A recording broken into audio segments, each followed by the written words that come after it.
జ్ఞానం గురించి ఆయన రాస్తున్నాడు. జ్ఞానము సంపాదించుకున్నట్టే జ్ఞానమునకు ముఖ్యాంశం. జ్ఞానం ఊరికే రాదు, జ్ఞానాన్ని మనము సంపాదించుకోవాలి. జ్ఞానమును సంపాదించుకోవాలి. జ్ఞానమును సంపాదించుకున్నట్టే జ్ఞానమునకు ముఖ్యాంశం అని రాస్తూ, నీ సంపాదన అంతా ఇచ్చి బుద్ధి సంపాదించుకో. బుద్ధి సంపాదించుకోవాలంటే సంపాదన కూడా ఇవ్వాలంటున్నాను, ఖర్చు పెట్టాలి.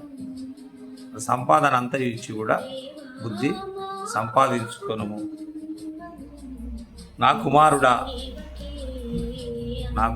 అని మరి తల్లిదండ్రులు ఉద్దేశిస్తూ, తండ్రి కానీ తల్లి కానీ మరి కుమారులను ఉద్దేశిస్తూ మరి ఇలా వారు మాట్లాడుతున్నారు.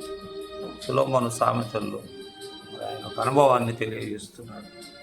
నీవు ఆలకించి నా మాటలు అంగీకరించాడు.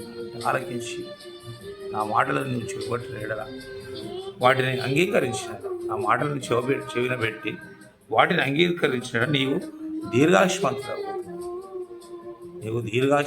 అవుతుంది.